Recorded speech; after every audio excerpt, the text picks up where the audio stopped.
We have risen from the ashes to school the masses. Hello everyone, welcome to another edition of the Scholars Wrestling Show, episode 261, I believe. I'm your man behind the microphone, Scholar Jeff. To my right is the one and only Schwippervescent Scholar Tarek. Scholar Tarek, what's going on tonight, sir? 261, you believe. We made sure that it was episode 261 before we started recording, so yes, it is episode 261 of the Scholars of Wrestling. 39 more episodes to episode 300. At one occasion, that'll be. Mind blown. You didn't think we'd get here, did you? No, I knew. It's just the actual reaching that destination is mind-blowing. It is quite a big number. And wouldn't you know it, it was quite the big week in wrestling. So let's get right into this week in wrestling. You could say it was nostalgic. That it certainly was, and for more reasons than we expected at first. We're going to get into all of that in this week in wrestling, but first, there's an important little piece of business we have to take care of in a little segment we like to call Backstage News. Indeed. Let us go ahead and peek behind that curtain, as we always do, and check in on a little Backstage News. We're missing Brian this week, man. You're missing Brian this week. I'm good. Yes. I'm good. Nope. Sorry, Brian. There's just times when I miss you, like when you weren't here for the prediction show and I had to deal with him and Charlie. But there are times where I'm just like, you know what? You can go by your week without seeing you. Yeah. Yes. Please. Don't listen to Scholar Tarek. We are missing Scholar Brian, our current reigning and defending Scholars of Wrestling World Champion. But until then, we have to cover the news. Some backstage news, even. Backstage? Oh. Quite an eventful going on backstage. Yes, so let's get right into it. As of what? Yesterday evening? It was actually it was more like yesterday afternoon. Yesterday afternoon, as of the day of this recording, it was finally announced AEW on TNT will be debuting on Wednesday, October 2nd of this year. It's coming back. There's going to be wrestling on TNT. 8 to 10. 8 p.m. And it's to 10 p.m. 2 hours. They were given hints on what the show is actually be called. It's I honestly had it, but I forgot. Like AEW, like Kickback or something. I may be completely off. I remember hearing that, but it's blanking on me. But either way, that's not the name itself is not relevant to me personally. I'm just psyched that finally the weekly AEW show on cable TV is coming back for those of us who still have it. Now, the question I have for you is, here's a Scholar's Quick Talk. Will AEW on Wednesday night affect your wrestling viewing habits? Will it affect your viewing of NXT at all? And if so, how and why? Honestly, no. It honestly depends on what WWE is deciding to do. With the big rumor going around is that they're trying to get NXT on TV to go against AEW. I've heard some scuttlebutt about that. I'm not sure if I believe it just yet. Nothing is really confirmed, but I can actually see WWE doing something like that since, Raw will be Mondays, and then next week SmackDown will move to Fridays when they go to Fox. But I can see them putting something to go against AEW, and what better product to go against AEW than their number one product, which is NXT. And with some of the stuff they hinted at on this Raw, it would be pretty interesting competition for AEW. Yeah, I have to admit, I am, as someone who's extremely intrigued by AEW, and now it's more accessible than ever in all the mediums that I actually watch wrestling. I think I'm going to actually be more inclined to be watching AEW on Wednesday nights than NXT. Because as it is, I very rarely end up watching NXT live. I usually end up watching it a day or two after the fact. That's the one advantage that you have with the network, is that you could just, okay, I'll watch some AEW. That was good programming. All right, now let's go on to the network and just see what happened in that 1 hour. So you pretty much have a Raw equivalent of wrestling on Wednesday nights, unless you want to watch. You know what? You're not wrong. And unless you want to add 205 Live to that and have it be 1 extra hour, but I think that may be pushing it. Yeah, that's gonna be enough. But even so, save it for Thursday so you can just have all week in wrestling. Yes, indeed. And you know what? It's all still very exciting. This is the news I've been looking for, and I'm just very excited to see what's coming up next from AEW. They've got my confidence and got my vote. The big relief I have from this, and it was the announcement that they were going to be in October. The first time they announced that they were going to have TV coming this fall, is my biggest complaint about it was I was just hoping that they wouldn't do a Monday Night War or anything like that. Have it be, I even said, on a Wednesday, which they did. I am perfectly relieved on that. I don't want AEW and WWE to be like in full competition with one another, like ratings wise. At least not on the same day. Have just go throughout the week, Monday, Wednesday, Friday. I think that's a perfectly perfect amount of blend of professional wrestling for my week. Yes, absolutely. Hey, not for nothing, it will also give us more to talk about on this show. Mm-hmm. But before we get to all that, we're getting ahead of ourselves. We still have to talk about this week in wrestling. And we actually had back-to-back good shows. Starting with Monday Night Raw, and I would be remiss if I didn't mention the highlight of the show, the emergence of The Fiend and his interaction with one Mick Foley. Let's put the scenario on this one. First, we got Mick Foley in the ring, first referencing the 24/7 title, which they had. Let's see, who was the champion at that time when he had? Was it Drake Maverick? At that point, because the title changed 9 times on the show. That was ridiculous. I think Drake Maverick was champion at that point. It had to be someone who could move. So I'd say it's. I think it was. I think it may have actually been. I think it was Drake Maverick immediate, like the first title change, if I recall correctly. Then he's like, I will go for that title. I will go for that title one day. Which, to be fair, I kind of would like the idea. Hey, he brought it to WWE. It would be nice to have him win it at least once. But he's at a stage where he really can't take a huge bump or a bump. Like most of the better to keep you healthy, Mick. Like most of the wrestlers that won the 24/7 title this show, Pat Patterson, Gerald Briscoe. Well, he got a roll up. Ted DiBiase couldn't get a. You had to have an off screen in the limo pin, which it made me nice when I posted. I'm like, I hope Ted DiBiase just shows up and just offers whoever has the 24/7 title money just to be 24/7 And that's champion. exactly what happened. Even though it was established that when he tried to do that with the WWE Championship, he wasn't allowed to. And retcons. Continuity. Boom. But back to Mick Foley, he's going down Raw memory lane. Of course, the night that he won the WWE Championship, and of course, fade to black. Fade to black. Something happens. Blackout.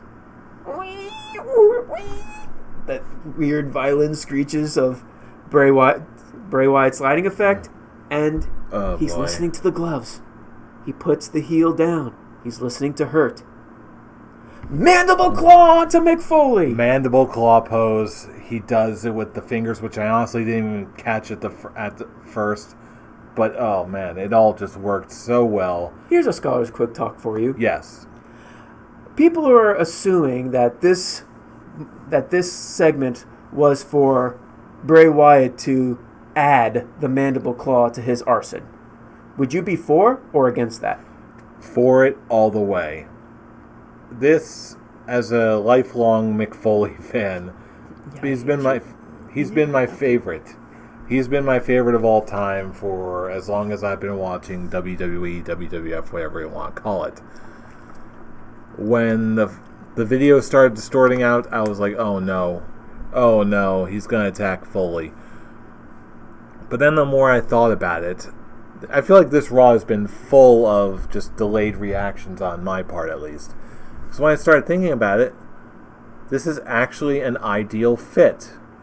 When you think back to the way Mankind, what the character was originally, there's a lot of similarity there, and because of the strange, visceral, almost disturbing thing, how the mandible claw is applied, it was especially a scary originally. Move.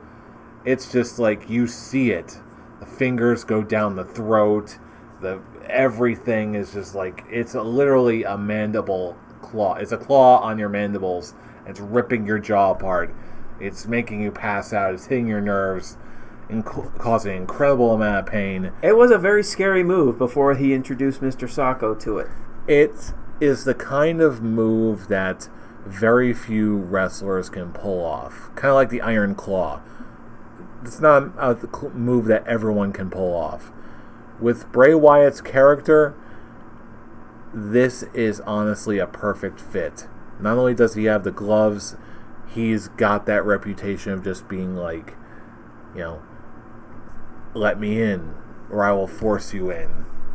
And then, again, it's just something like, gross. It's got like a body horror element to it, which, given the kind of character that The Fiend and Bray Wyatt are, it makes a lot of sense. It fits very, very well, and I completely approve of Bray Wyatt adopting the mandible claw. I would as well, but I would still go for the fact that he would still use Sister Abigail as his finishing move, but have the secondary have his submission finisher be the mandible claw. Right, exactly. I feel the same exact way, but you know what? I just love it. I love it totally. And you know what? This is the kind of thing I wish we honestly got more of at this Raw reunion. That's the one thing that I have to really take away from the Raw reunion. It was clear as day as what they were really using it for, even though they had potential to actually use the nostalgia acts to elevate the current roster. When you looked at the Viking Raider War Experience versus Hawkins and Ryder, you can hear a pin drop of how quiet the crowd was during this one. They did not care, which is used to a fault, because really, why would you care? Because the Viking Raider War Experience hasn't been really doing much other than squash matches, and these squash matches hasn't been really used well to... Yes, they're using it to display their strength, but they're not using it to display the full skills that they have, which, for people who have been following NXT, these guys have a lot of skill, and they're wonders in the ring. And I think now it's nice to see that they're actually moving from local talent to low-card talent, but I feel like it's reached that point where they need to skip the low-card talent and go straight into the tag team main event. Because really, right, as if you look at the tag team main event on Raw, it was the opening segment, which John Cena completely burned the Usos, but who would have thunk that Jimmy Uso would actually get arrested for DUI again today? Apparently not him either. Which was hilarious. The second I read it, I'm literally laughing out loud. It was like, Cena called it again. And the main event of the tag team division was the Usos with Rikishi in their corner, because Raw reunion, versus the Revival with Devon Dudley in their corner. As soon as the music hit, I was hoping that it was both Dudleys. Yeah. This was... It's like, why is Devon Dudley out here, because reasons. Raw reunion. Okay, but what does Devon have to do with anything with the revival? Raw reunion. Raw reunion. What does Rey Mysterio versus Sami Zayn have anything to do with any progression of either guy? Raw reunion. We get a completely stoned RVD, the Hurricane, our hero Sergeant Slaughter, the man who literally just kicked my ass at one point. Mm-hmm. No joke, he actually did throw me through. He slammed me on a table. I was there. Threw me on the wall. You were there, but these people weren't. So, yeah, it actually happened, and I posted the picture of me with him after that, and Kurt Angle. Let's see, Sergeant Slaughter, the Hurricane, a high RVD, and Kurt Angle, because Raw reunion. Yeah, Mysterio didn't do anything to get put over because, he's on the verge of becoming a Raw reunion nostalgia act. And Sami Zayn is continuing getting loss after loss after loss to the point of irrelevancy. That is a shame, I'll tell you what. But one thing that did surprise me quite a bit is how much I enjoyed the promo between Natalya and Becky Lynch. I honestly really enjoyed this whole promo. The build for this has been really good so far. I like the build that they've been doing for Natalya. Well, it's honestly the only real build that they have for SummerSlam on this show, really. I really don't add that Seth Rollins on Miz TV promo when he had with Paul Heyman because there's nothing really elevated. It's just the same stuff that Seth Rollins has been saying about Brock Lesnar ever since WrestleMania. I know Brian liked it. I saw his tweet that how much he liked it, but in all honesty, it's the same stuff that Seth has been spewing the last couple months when it comes to Brock Lesnar. I wouldn't even say last couple months because he's been busy with Baron Corbin. But when he had his rivalry with Brock Lesnar, it's the exact same storyline. Just Seth Rollins beat him once and Brock cashed in on him. Comes full circle because even though he cashed in on poetry, it rhymes. Yeah, but is this really a poem that we really wanted to see for SummerSlam? No. Exactly. With Becky Lynch and Natalya, they're building it great. I actually like the promo work. The only real criticism I have with it is that Natalya's not really that great on the mic, at least on execution-wise. So it's just like you can tell she's reading from a script rather than having it come natural. I feel like she needs to take the same acting classes that Becky Lynch took to improve her mic skills, because we all remember that one time when Becky's mic skills were pretty questionable as well. But yes, she took the acting classes, and now she's one of the best promos in WWE right now. Yeah. But yeah, when it comes to the substance, I enjoy it. It's just somewhat the execution. Just because I can tell that Natalya is actually reading off a script. Fair enough. At least the backstage promo she had actually kind of felt more real because she was really muttering her words, and you could just tell she's very flustered and angry with what was going down between her and Becky Lynch. But it's wrestling. You hear you may be friends, but you got to put competition first. Damn it! Mm-hmm. That's something that even the storytellers seem to forget because we're best friends.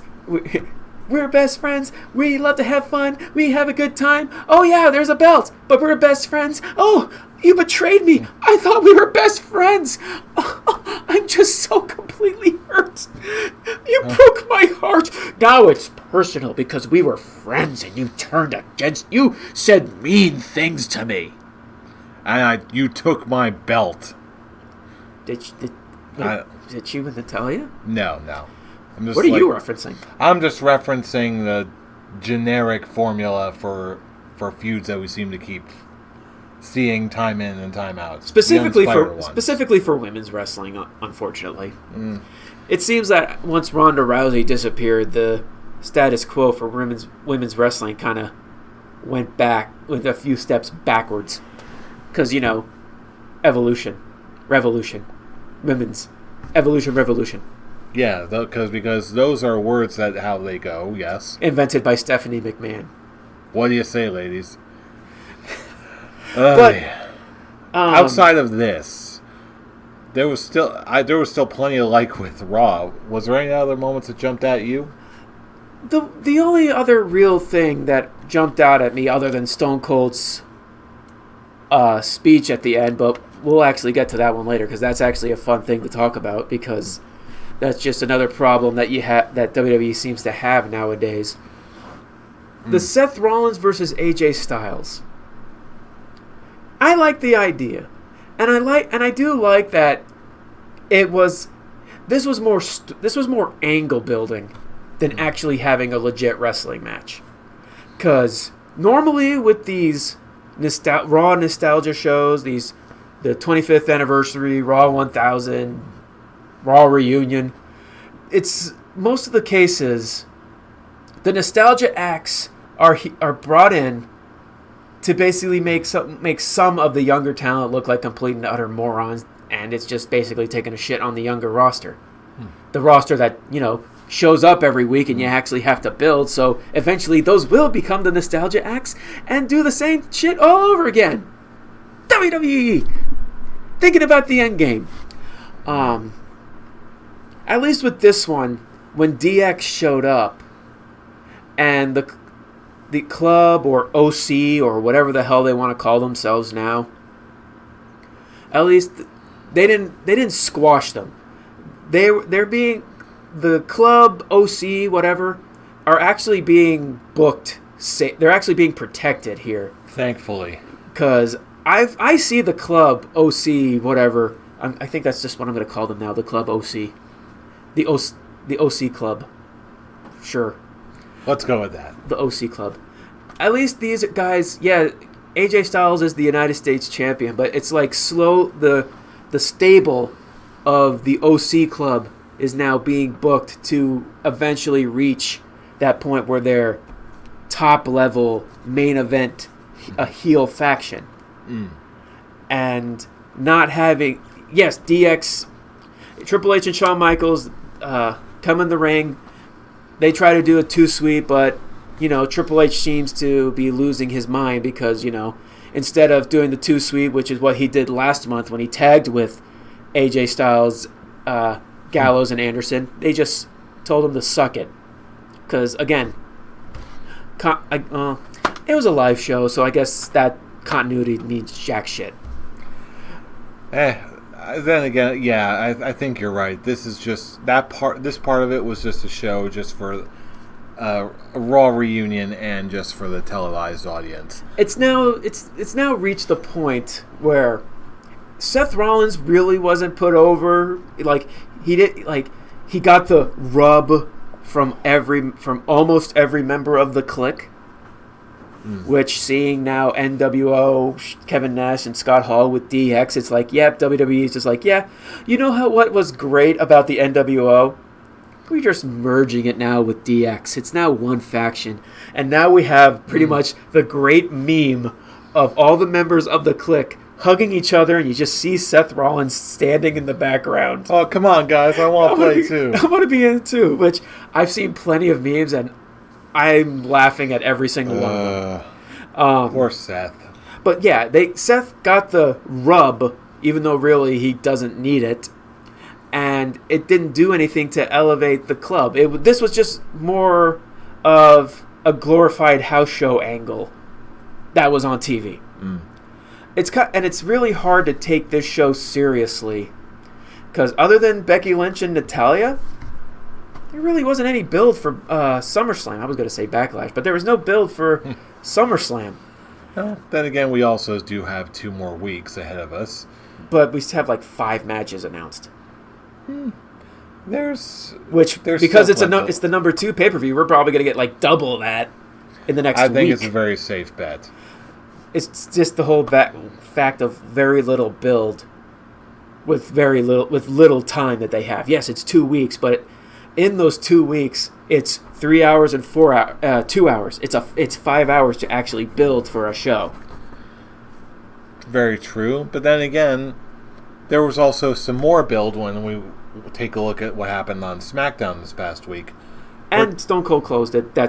Cold. And Stone Cold was a great speech. He definitely looked like he had a couple of Steve Weisers before entering, which made his promo even more natural. Which, to be honest, it probably was. He was probably who's going to tell Stone Cold no? He's just probably going off whatever he wants to say, and that's what I was hinting at before. That's the problem with WWE. It's back to the whole being too scripted. Just let them talk. Whatever they want to say, they know their characters. Let them go in with their characters, with their promos. But that's just another problem with today's product when you looked at this nostalgia show. Well, true, but then again, now let's transition to SmackDown. Yes, even despite all this, we still have moments of brilliance, and I believe we got one good moment here on SmackDown where Kofi Kingston was discussing who his next challenger would be for the WWE Championship at SummerSlam, and we got that this week in Randy Orton. I like the fact that he's like, it's no brainer who I'm going to choose. It's Randy Orton. And I like that they actually brought in it's pretty much 10 years worth of build between these two. And that's exactly what they needed to do. And they're doing it. Although the one criticism I have with this is that they're pulling, like, they have the substance to build this feud. Everything about this promo worked, except the fact that instead of really putting over Kofi Kingston, of saying, it's like what he said, you weren't ready then. Yes, I used my pulls backstage to end your push, but that's because I didn't think you were ready. And now I still don't think you're ready. I still think you're a fluke champion, and it's that part alone that the whole point of saying, oh, Kofi Kingston is a fluke champion, which is something that they've been, since WrestleMania, been proving wrong. It's the same angle that they've been doing with everyone. Daniel Bryan, Kevin Owens, Dolph Ziggler, Samoa Joe. And now Randy Orton. It's all saying the same thing. It's like, oh, you're just a fluke champion. I think what would have actually made this promo work, it worked 95% for me. Because, like what Randy Orton said, he doesn't have to fake a Jamaican accent. He doesn't have to dance. He doesn't have to throw pancakes. He just has to show up and be Randy Orton, and that's what made him win Royal Rumbles. That what made him main event WrestleManias. That made him win world title after world title. And I'm like, this is great stuff. I'm loving this. It's a callback in the best way possible. Exactly. And the only criticism I have was the fact that he's calling him a fluke champion. He's like, back then, I didn't think you were ready.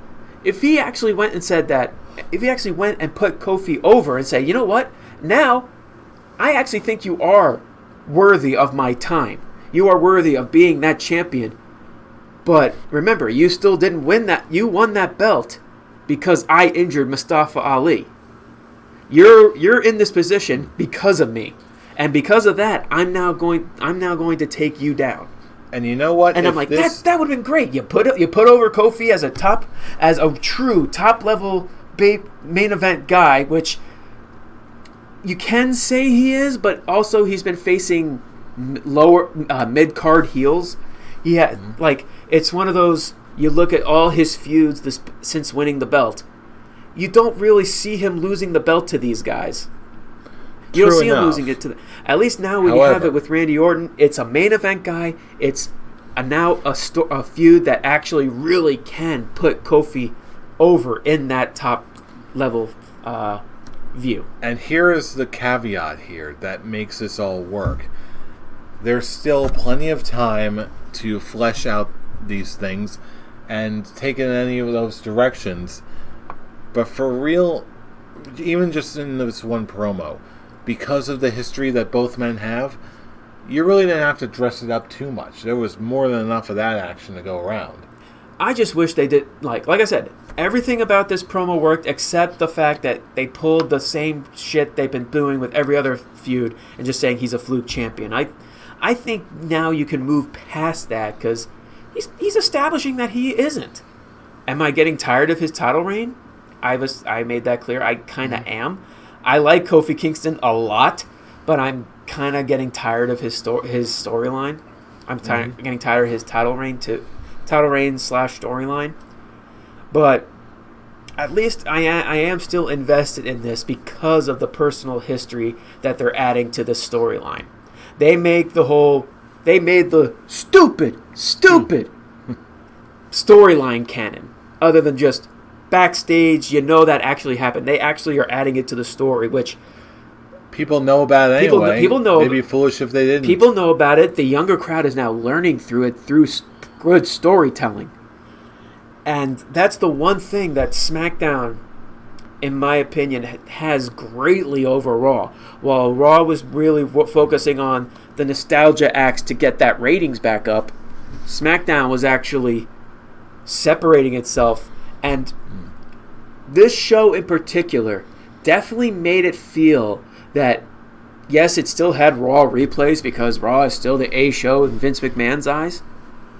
But this definitely felt like its own show.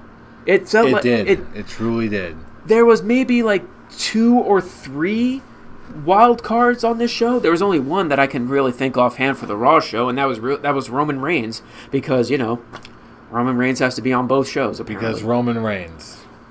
And it just basically was just both shows were just used to continue to beat down on Samoa Joe. Sadly. At least for now. But that's just that's just me getting angry at the fact that Samoa Joe's being booked like shit. But on the bright side, it is doing what Raw should have done. And one, used a nostalgia act to level up a current roster guy, which is what they did with the Shawn Michaels on Miz TV and with Dolph Ziggler. Mm-hmm. I love the hell out of that segment. It had a bit more bite than I was expecting, but I dug it. I hope that something goes all along with this one, because hinting what they had on Raw, because Shawn Michaels is one of the big producers on NXT, AJ Styles hinted at a fact that he may have the OC club invade NXT, which is something that they're hinting at if they're adding to the rumor of NXT actually being put on television to rival AEW. That would be tremendous. And the second Dolph Ziggler super kicked Shawn Michaels, I went nuts because I'm such a huge Dolph Ziggler fan. And I'm just like, yeah! I was literally like, yeah! Shawn Michaels punched him. He's checking on The Miz. Do it, Dolph. Do it just to have him turn into a super kick. Yes! I loved it. And I really hope they're going to go somewhere with this. Actually, rebuild Dolph Ziggler. I think there's that's a pipe dream, but there's a chance. I'm gonna pull some of your optimism on that, and that's another reason why I'm kind of glad Brian's not here to completely shut me down, because he pulls that douche card very well. That's my positive thing I can add to him is he pulls that douche card very well, and I don't want him to kind of put this little optimism I have down. He'll just wait and do that on Twitter or something. Whatever. Likely. But for right now, let me have this, and adding to what is that? There's the build and nostalgia acts. They're actually building stories to SummerSlam, possibly with the Intercontinental Championship with Shinsuke Nakamura versus Apollo Crews. Which should be tremendous. Their match was awesome this week, and it was quite possibly Apollo Crews' best match on the main roster since coming up from NXT. Also quite possible. Maybe it's something building up to him. Maybe we have an Intercontinental Championship match at SummerSlam. Apollo Crews versus Shinsuke, since Shinsuke now is back to being a dominant heel. I missed you, Shinsuke. It made my heart glee with joy seeing you there and actually looking strong, other than being pretty much looked like, I'm not going to use the G word. I know it's like That's a wrestling term that Brian Alvarez uses, and some people use it. I don't like that word, so pretty much I'll say you're just another bitch. Like what they were doing with Hit when you were tag teaming with Rusev. Speaking of which, I miss you, Rusev. I hope you come on TV soon. Come back to us. If it's in WWE, if it's in AEW, New Japan, Impact. Well, I don't think you're going to be in Impact. Sorry, guys. Ring of Honor, sure. I want my Rusev on TV. I miss him. I miss the Machka. And it continues building more with now Finn Balor coming in explaining, I don't know why Bray Wyatt attacked me. The Fiend is something to be scared of. But I'm now challenging Bray Wyatt to a match. I'm challenging Bray Wyatt to a match at SummerSlam. We're really glad that you're our friend, and this is a friendship that'll never ever end. I miss that jingle so much. I was hoping you would do promos in the Firefly Funhouse, and that's exactly what I got. I'm happy. As long as he keeps doing this, the Fiend comes out to wrestle, and Bray just goes on the screen being in the Firefly Funhouse. That's great. And he did it. He put over Finn Balor. Bray Wyatt, Mercy the Buzzard, and Rambling Rabbit all love Finn Balor, but the Fiend doesn't. And it's like the Fiend. You fear no man, but the Fiend is not a man. He's an abomination. He is evil. Let me in. Let me in. I love this segment. We'll see what the next couple weeks have to build this, but it's looking like they're not going to have Demon Balor versus Fiend Bray Wyatt. I saw the promo picture that they put up. Personally, I think because we still have 2 more weeks of build for this, there's still chance to say, you know what, depending on what they do, Finn can still say, you know what, you're right, you aren't just another man. I need to break out the demon for this. I still have hope, but at this point, I'm just glad we're finally getting the Fiend in an actual wrestling match. I'm looking forward to it. I'm looking forward to seeing what they're going to do with that. Even though I'll say they still have time to bring the demon into this, but hey, they could have brought the demon to face Brock Lesnar. Instead, they just wasted it on Finn Balor. Not Finn Balor. They wasted it on Baron Corbin. Of course they wasted him. He is the demon. They wasted it on Baron Corbin, and it may be a good idea for the Fiend versus the demon, but will it happen? It's the question on will it happen. And continuing on the build to SummerSlam, you have the main storyline that was happening on this show with Kevin Owens challenging Shane McMahon to a match at SummerSlam, and he's basically if Kevin Owens puts on the Twitter machines, if I lose, I quit. Something that Shane McMahon even brought up, to saying that's not the first time. It's not going to be the first time you've quit in WWE. I guess I really wish they would actually add more to the history of Kevin Owens and Shane McMahon in this feud, because remember, they feuded last year, and when Kevin Owens was a heel and he headbutt Vince. Hopefully, I wanted to see them add something to that, but you know what? Kevin Owens is doing great on his own, being pretty much a new Stone Cold Steve Austin, and I like they had Shane McMahon book him to face Roman Reigns, which is kind of funny, considering the fact that Reigns has no story right now. He's just there. With Drew McIntyre as a special guest referee, Elias as the timekeeper, and Shane McMahon as the special guest ring announcer. And it worked. It was good storytelling. The faces stood tall, but it's also like Kevin Owens has been standing tall over Shane McMahon so much, it kind of is making me worried. Storyline aspects and match, like, oh no, they're just gonna make Shane win. It would just kill. It would really, really, really hurt Kevin Owens' push that he's getting, and he's getting. Not only is this a push, he's gaining a lot of momentum with the crowd. He really is slowly turning into a top-level babyface. He really is. And I hope that the rumors of Shane McMahon going away for a while after this leads to this match. I hope so. I don't want... Again, I still have hope. I have Especially hope. for something like this and for as long as it's gone. Something's got to break, and I believe that this is going to be it. Although, to be fair, I can actually see them actually continuing the storyline. Like, yes, Kevin Owens said he quit, but I could just see him basically pulling shenanigans like, pouring the cement in Drew McIntyre's brand new car, blowing up Shane McMahon's brand new bus, the McMahon Express. See where I'm going with this? Coming in a beer truck, maybe, I don't know, something that could actually fit in Kevin Owens' character. Since I'm very disappointed the fact he didn't show up and share a beer with Austin. That would have been a great ending to the nostalgia show. Then again, you can't win them all. Mm-hmm.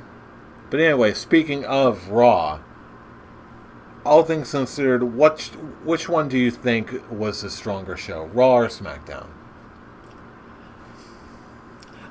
I'm gonna give it to SmackDown this week, just because I saw through what they were doing for Raw.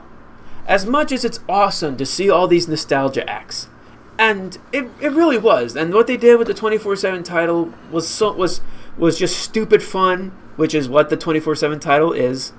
And congratulations to Pat Patterson and now being the oldest reigning champion, which he actually topped Vince McMahon when he won the ECW title. But again, I basically saw right through it, and it was nothing more than a nostalgia show just to bump up ratings. And it's just the question's like, yeah, you bumped up the rating this week, but you really didn't do anything with your current product to really bring the crowd, to bring those people that came in for those ratings back for next week. With SmackDown, on the other hand, it was good wrestling, good storytelling, good build for your pay-per-view, and pretty much, and you actually had a nostalgia act that actually put investment in a younger guy, even though it's a guy who's been around for almost as long as like Kofi Kingston, 10 or 11 years. But still, it was a rub that he needed to gain relevancy. All he needs to do is just win matches. And then you also continuing on the build for SummerSlam, you actually have a potential heel turn for Ember Moon. That's a little bit of aggression, yeah. And it actually made her look like a badass. It's like, oh, Bailey, you helped me win against Bailey, you helped me win against Charlotte. Thanks a lot. I'm not your friend. You chose me to fight for the title. I'm showing you I'm not your friend. I'm here to fight for the title. I like that. And I like that she took out both Bailey and Charlotte. The show's like, yeah, I may have turned on Bailey, but I'm not friends with Charlotte either. I am my own person. I am Ember Moon, and I'm here to win and to win the belt. Pretty much everything on SmackDown for me worked. Except for Mandy Rose completely flubbing her line, saying I totally forgot about if we win the Women's Tag Team Championship next week, we get a chance to be Women's Tag Team Champions. Whatever. People flub their lines. You know what? At least Mandy Rose and Sonya Deville, who I am actually a fan of, is actually getting TV time, and maybe we'll get a triple threat match for SummerSlam. The Iconics versus the Kabuki Warriors versus the Fire and Desire? Fire and Desire.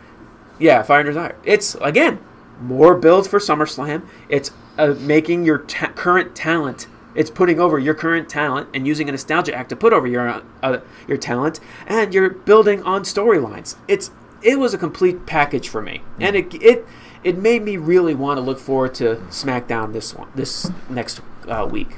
Oh yeah, but for this week, I'm going to have to go with Raw. There were too many good nostalgic moments, which every once in a while I'm still in the audience for, but really, I love mostly because the biggest part of it all was just what they did with Mick Foley and Bray Wyatt. That's the kind of thing that I really wanted to see more of, And I admit this one came down to personal preference as well. All of the segments that I really liked, most of them, yeah, they did come from Raw. So I know SmackDown is going to be plenty good. Raw, who knows how this cookie is going to crumble. But at the end of the day, I still got the most enjoyment this week out of Monday Night Raw, so I'm going to go with that. I guess that's fair. Yeah. Again, we're still on the road to SummerSlam. There's still any number of things that can happen. I mean, I won't take it away from Raw. With the nostalgia factors, yeah, I was enjoying it. Like I enjoyed seeing Ted DiBiase. Mm-hmm. Just because of my like the small history I have with him, the Sergeant Slaughter, just seeing the nostalgia. It was fun, but again, it's just the whole. I can see through the fun and seeing what they're doing. They're not here. They're not going to be here next week, so. And we got Braun Strowman squashing a guy, which murdering a small local talent. That is fun as well. Mm-hmm. There's always surprises around every corner, isn't there? It's always like some things just keep coming up, but yeah, I still would choose SmackDown over Raw. So, of course, now is the point of our show where we turn it over to you, our watching and listening audience. Which one did you feel was the better show? Did SmackDown win the day again, or was the nostalgia of the Raw reunion just too much for you? Leave us a comment all across the internet. Give us your feedback. Let us know what you think. Join the conversation, especially on Facebook, especially on YouTube, and especially on the Twitter machine, starting with @ScholarsOW, our main account for all the latest episode uploads. And you can also join us in our personal Twitter accounts and join the conversation directly. Fool, where can I reach you? You can reach me at the Avataric. And you can reach the current Scholars of Wrestling heavyweight champion of the world, Scholar Brian, at Atomic Beanpole. And you can reach me at I'm Robbie Rage. Follow us all. Join in the conversation. Things are heating up. Hope Brian doesn't, hope this is just I'm just here. I'm not here this week. Hopefully this doesn't become a normal thing and he just pulls a Brock Lesnar and just doesn't show up. Yes, I am the champion. I need not associate with the little people. But you know what? We're not little people. You already know who we are. We are the Scholars of Wrestling, and you have just been schooled. You're welcome. See you all next week as the road to SummerSlam rolls on.